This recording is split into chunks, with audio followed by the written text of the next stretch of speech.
नमस्कार, hot topic में आपका स्वागत है। मैं हूं अखिलेश शर्मा। गुलाम नबी आज कांग्रेस से आजाद हो गए, पार्टी छोड़ दी। जाते जाते ऐसी चिट्ठी लिख दी जिसमें राहुल गांधी पर तीखे हमले किए गए। उन्होंने इस चिट्ठी में, जो कि कांग्रेस के अंतरिम अध्यक्ष सोनिया गांधी को लिखी गई है, इसमें लिखा है कि राहुल गांधी के उपाध्यक्ष बनने के बाद से पार्टी में सलाह मशविरा बंद हो गया। ये 2013 की बात वो कर रहे हैं, जब राहुल गांधी को उपाध्यक्ष बनाया गया था। उसके बाद से सलाह मशविरा बंद हो गया।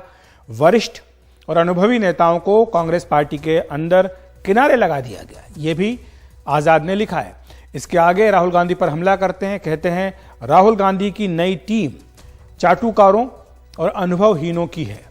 फिर उन्होंने आगे लिखा है अध्यादेश फाड़ना राहुल गांधी की बचकानी हरकत थी और 2014 में जिस तरह कांग्रेस पार्टी की हार हुई, उसमें इस अध्यादेश फाड़ने की घटना का बड़ा हाथ है। यह भी गुलाम नबी आजाद ने लिखा है। उन्होंने फिर आंकड़े बताए, कहा कि 8 साल में 49 चुनाव जो हुए, उनमें से कांग्रेस पार्टी 39 चुनाव हारी। 10 जो जीते हैं उनमें से 4 में केवल विधानसभा चुनाव जीते, बाकी 6 जगह गठबंधन की सरकार बनाई, जहां पर कि बहुत ही जूनियर पार्टनर के तौर पर कांग्रेस है। जल्दबाजी में राहुल गांधी ने अध्यक्ष पद का इस्तीफा दिया, किसी से बात नहीं की, किसी से पूछा भी नहीं। और जब इस्तीफा दिया तो इस्तीफे से पहले कांग्रेस पार्टी के जो बड़े नेता हैं उनका राहुल गांधी ने अपमान किया।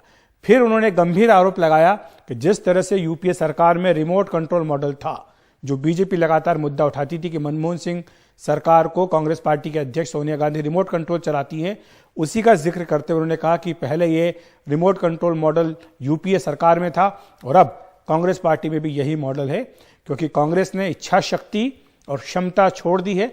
सोनिया गांधी केवल नाम के लिए अध्यक्ष हैं, ये उन्होंने लिखा है। और कहा कि कांग्रेस के सारे फैसले राहुल गांधी ही ले रहे हैं। यहां तक कि राहुल गांधी के जो सुरक्षा कर्मी हैं, जो पीए हैं, वो भी फैसला करते हैं। और संगठन के भीतर अब चुनाव का ड्रामा हो रहा है।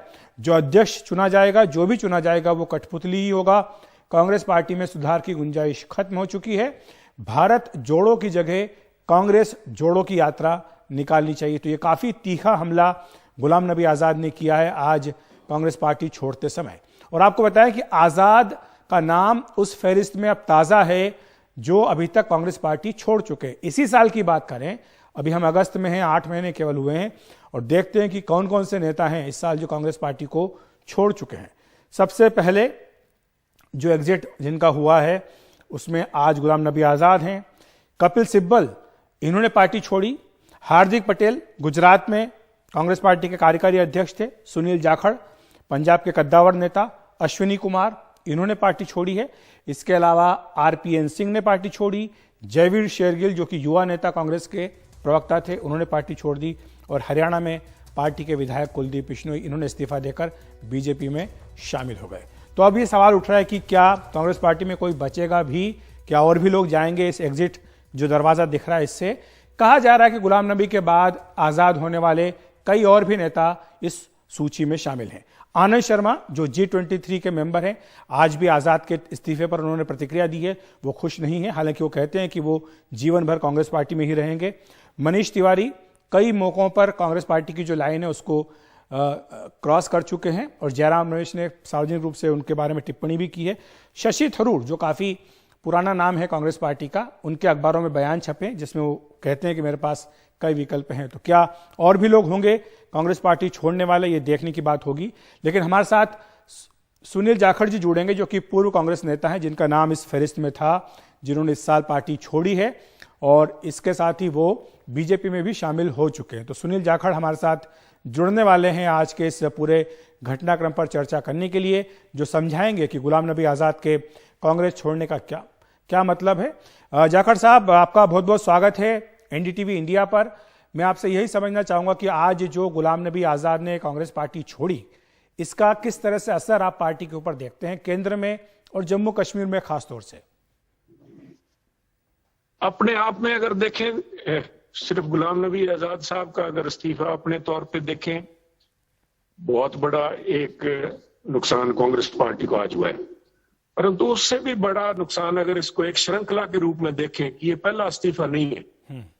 ज्योतिर्दास सिंधिया जी से लेके आरपीएन सिंह, जतिन प्रसाद जी, अब इनका, और जिस तरह इससे पहले प्रिंसिपल जी का नाम लिया, आज गुलाम नबी आजाद साहब ने इस्तीफा दिया, तब ये बात एक स्पष्ट हो जाती है कि हो सकता है सुनील जाखड़ इस्तीफा देने में गलत हो या भावना में बह के उन्होंने अपने आत्मसम्मान के लिए जो भी मैंने किया, हो सकता है इसको दरकिनार कर दें।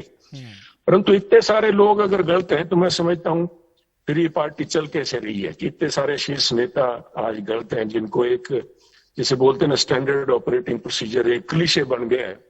इन्होंने पीठ में छुरा मारा, इन्होंने मौकाप्रस्त लोग हैं, ये है। तो इतने सारे मौकाप्रस्त लोग अगर आज भी पार्टी में थे तो ये अब तक ये अगर पार्टी चली है तो मेरे लिए अपने आप में एक बड़े आश्चर्य की बात है।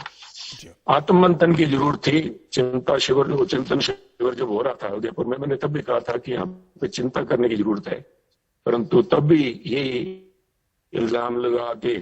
लेकिन आज जाखड़ साहब कांग्रेस पार्टी ने हमला किया गुलाम नबी आजाद के ऊपर, कहा कि जिस तरह से उनकी विदाई जब राज्यसभा से हुई तो पीएम भावुक हुए, उन्हें पद्म सम्मान दिया गया, उन्हें राज्यसभा का कार्यकाल समाप्त होने के बावजूद लुटियन दिल्ली में सरकारी बंगला जो उनके पास था वो जारी रखने के लिए कहा गया। तो इस तरह से बीजेपी उनके पीछे खड़ी है, ये आरोप लगाया है। देखिए, एक राजनीतिक व्यक्तित्व है वो, अगर आप उन्हें मंडा हुआ सम्मान नहीं देंगे या जिस किस्म की उनकी भावनाएं थी, ये बात अगर उस समय भी उनको दिख रही थी कि बीजेपी उनके पीछे खड़ी है, तो उनसे बैठ के तब बातचीत होनी चाहिए थी। मुझे नहीं पता कि उनकी बातचीत हुई है या नहीं हुई है, परंतु ज्योतिरादित्य सिंधिया साहब का तो उसमें ऐसा कोई मसला नहीं था, जतिन प्रसाद जी का या आरपीएन सिंह का ऐसा कोई मसला नहीं था, ना तो वो कोठी छोड़ रहे थे, ना राज्यसभा की सदस्य थी। तो इसीलिए मैं कह रहा हूं कि एक श्रृंखला में देखा जाए तो कहीं ना कहीं एक वैक्यूम था लीडरशिप में। मिसेस गांधी, सोनिया जी की तबीयत खराब होने की वजह से, राहुल गांधी जी की जो रिलेक्टेंस थी लीडरशिप अपने कंधों पे लेने के लिए, उसको देखते हुए ये एक वैक्यूम में इस किस्म के लोग आ गए, जिनकी आज इन्होंने भी चर्चा की है कि एक कोटरी ऑफ साइकोफेंट्स, ये चापलूस लोग थे। ये आज लेकिन गहलोत साहब तो बोलते हैं कि ये जब पुराना जमाना था तभी से जो है ये इनका नाम भी चापलूसों की सूची में शामिल होता था, गुलाम नबी आजाद का, और कहा कि जब सम्मान की बात आती है तो कौन सा पद ऐसा है जो गुलाम नबी आजाद को नहीं दिया गया। इंदिरा गांधी पीएम थी, उनकी कैबिनेट में रहे, नरसिम्हा राव की रहे, राजीव गांधी कैबिनेट में रहे, मनमोहन सिंह की कैबिनेट में रहे, कैबिनेट में रहे हैं। तो फिर देखना पड़ेगा साहब क्या कमजोरी क्या है पार्टी में। फिर आपने अगर इस किस्म की आपको लग रहा था कि चापलूसों में नाम आ रहा है, तो आज फिर क्यों सबसे सीनियर मोस्ट सीडब्ल्यूसी के मेंबर गुलाम नबी साहब ही क्यों है, फिर क्यों उनको रखा गया। कहीं ना कहीं डिसीजन लेने में आपको एक तरफ करना चाहिए था कि ये लोग अगर चापलूस किस्म के लोग हैं तो समय से पहले हटाना चाहिए था। अगर चापलूसों के पीछे गहलोत साहब इतने खफा हो रहे हैं तो मैं पूछूंगा अंबिका सोनी जी के बारे में क्या कहेंगे। आप याद कीजिए अखिलेश जी जब इमरजेंसी के बाद सबसे पहले जहाज से छलांग लगाने वाले अंबिका सोनी जी थे। ना सिर्फ उन्होंने मोहसिना किदवई जी के सामने इलेक्शन लड़ा, चंडीगढ़ से दूसरी पार्टी से इलेक्शन लड़ा, उन्होंने खुद इंदिरा जी के लिए बड़े भारी अपशब्द बोले जो कि महिला के मुंह से शोभा भी नहीं देते। आप इनके बारे में, तारिक अनवर साहब के बारे में क्या कहेंगे जो नोटिस निकालते हैं, डिसिप्लिनरी कमेटी के सर्वा बने बैठे हैं, उनके बारे में क्या कहेंगे। उनको आज डिसिप्लिनरी कमेटी का आपने चेयरमैन बना रखा है, उन्होंने मेरे को नोटिस निकाला। मेरे 50 साल का कांग्रेस पार्टी के साथ 3 पीढ़ियों का संबंध है साहब, अच्छे बुरे समय में साथ रहे हैं। और ये तारिक अनवर साहब इसलिए कांग्रेस छोड़ गए थे 98-99 में कि सोनिया जी एक विदेशी महिला है और मैं विदेशी महिला के नीचे काम नहीं करूंगा। क्यों आज उनका नागरिकता बदल के क्या, वो वापस आ गए। ना सिर्फ वापस आ गए, उनको तारिक अनवर साहब को डिसिप्लिनरी कमेटी का, वो मुझे कांग्रेस के सिद्धांतों के बारे में नोटिस निकाल रहे हैं। अंबिका सोनी जी जिन्होंने इंदिरा जी को गालियां निकाली। जी जाखड़ साहब माफी चाहता हूं, मेरे पास समय की कमी है। जाते जाते आपसे सिर्फ यह समझना चाहूंगा, आपको क्या लगता है कि अब कांग्रेस इसके आगे कहां जाएगी? आप क्या भविष्य कांग्रेस पार्टी का देख रहे हैं संक्षेप में? भविष्य तो साहब अंधकार में है। अब सब कुछ लुटा के होश में आए भी तो क्या करेंगे साहब। आज तो जैसे हालात बने हुए हैं, देखिए मैं ज्यादा समय नहीं दूंगा। एक हिमाचल प्रदेश के विधानसभा के नतीजे जिस दिन आएंगे, मैं समझता हूं वो कांग्रेस के लिए बड़े निर्णायक साबित होंगे। उसके बाद इस नॉर्दर्न इंडिया में सो कॉल्ड हिंदी बेल्ट में कांग्रेस का सफाया जिस दिन होगा, तो उसके बाद साउथ में और दूसरी स्टेट्स में क्या हालात हैं आपसे छिपे हुए नहीं हैं, आप मेरे से बेहतर जानते हैं। हालात जो हैं बड़े नाजुक हैं, तो इसके बारे में आज चिंता की समय रहते अगर चिंता पंजाब बचा लिया जाता तो शायद कहीं पांव धरने के लिए जगह बच जाती। पर इन चापलूसों के बदौलत, चाहे वो उत्तराखंड से आए, चाहे वो राजस्थान से हमारे इंचार्ज भेजे गए, चाहे जिनको एसेट बना के मुख्यमंत्री पद दिया गया कैप्टन अमरिंदर सिंह जी को हटा के, आज वो कहाँ है इनके एसेट? वो लोग बेड़ा गर्क किया पंजाब कांग्रेस का, और उसके साथ ही इन्होंने आखिरी जो आस थी जहां से पंजाब से कांग्रेस पार्टी रिवाइव हो सकती थी नेशनल लेवल पे, वो खुद इन्होंने अपने पांव खुद काटे इन चापलूसों की बदौलत।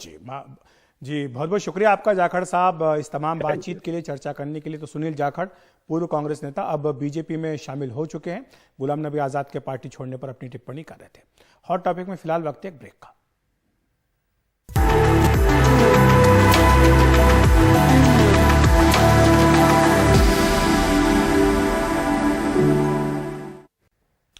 दिल्ली विधानसभा के विशेष सत्र में मुख्यमंत्री अरविंद केजरीवाल ने आरोप लगाया कि देश विरोधी ताकतें दिल्ली सरकार को गिराने में लगी हैं।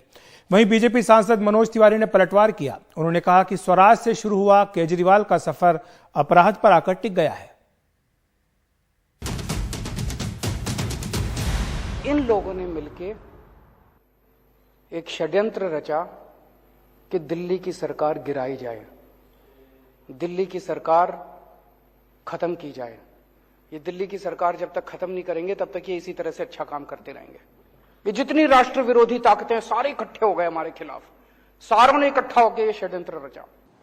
विधानसभा बुला ली गई, हमें बड़ा अच्छा लगा कि अरे लगता है आज दूध का दूध शराब का शराब होगा। अब हंसिए मत, अब यही चल रहा है। लोग दूध का दूध पानी का पानी नहीं कह रहे हैं, लोग कहते हैं भैया दूध का दूध शराब का शराब कर दो। बहुत हुआ। अब जब बहस होनी शुरू होती है तो उस पूरे विधानसभा के सत्र में शराब का सौ भी नहीं आता है।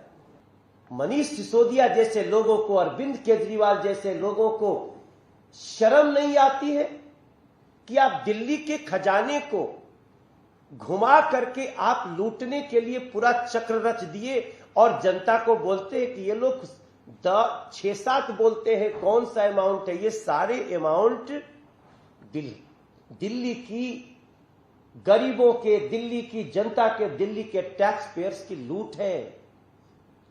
इसलिए मैं आज ये कहने पे मजबूर हुआ हूं कि पहली बार ऐसा मोडस ऑपरेंडी हमने देखा जहां अरविंद केजरीवाल ने स्वराज से शुरू करते और अपराध राज पे आके टिक जाते हैं।